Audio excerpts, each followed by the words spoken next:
bonjour. T'attends le ramassis scolaire? Le ramassage scolaire. Non, moi je dis le ramassis. Bon. Oui, c'est la rentrée. Voilà, Donc, c'est pour ça que j'ai dit le ramassis.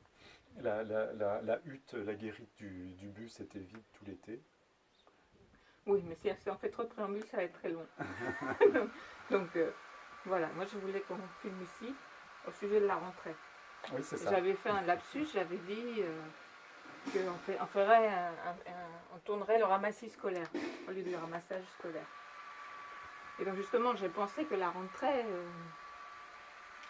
après quand on est adulte, comme il n'y a plus l'école, on ne change pas de niveau, on ne change plus de prof, on ne change plus de matière, mais il faut qu'on s'invente le changement.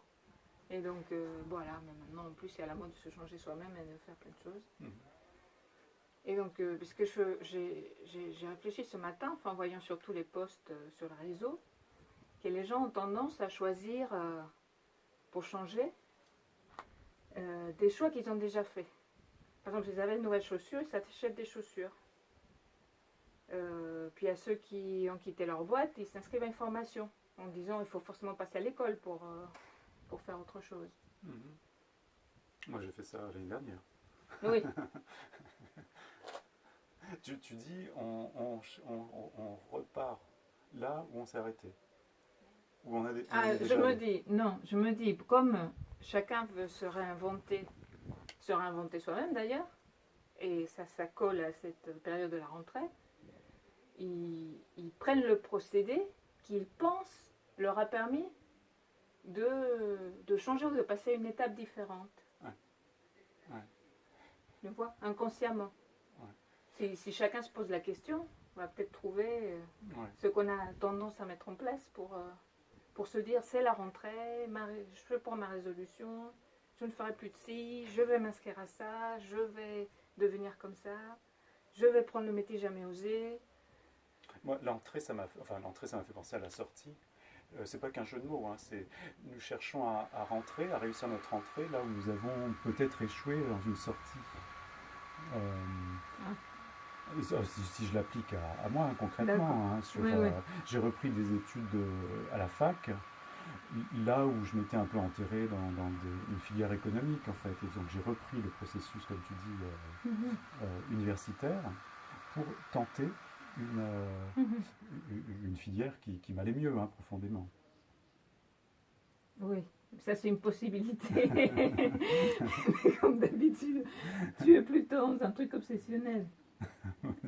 Le diagnostic est posé. Alors que ce que je vois, ce qui est le plus répandu quand même, c'est l'hystérie.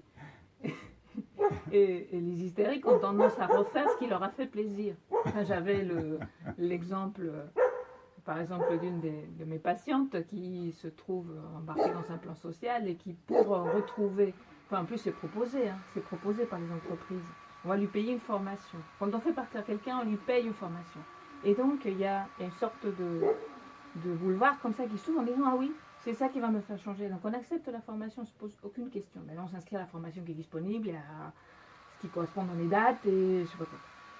Mais pour moi, enfin, je vois cette personne retrouver la jouissance de dire je me suis éclatée à l'école, donc je retourne à l'école. Ouais, donc il y a les deux. Ça peut être pour réparer quelque chose de souffrant, enfin dans une logique de contrôle, c'est l'âge décisionnel, ou ça peut être pour retrouver la jouissance, le lâcher, le débrider l'infantile, qui est beaucoup plus hystérique. Je suis attentif au procédé, en fait. On s'attache à changer, enfin la rentrée sous le signe du changement des contenus, hein, alors que la modalité est dans la compulsion d'une répétition mortifère, au fond. Hein. C'est ça que je... Oui, alors qu'il s'agirait de se jeter dans le vide. Oser ne pas savoir ce qu'on va faire, continuer la vacance, au sens d'une vacuité. Je disais, l'un qui est agacé par la rentrée, là, sur mon fil, il disait « rentrée bredouille ».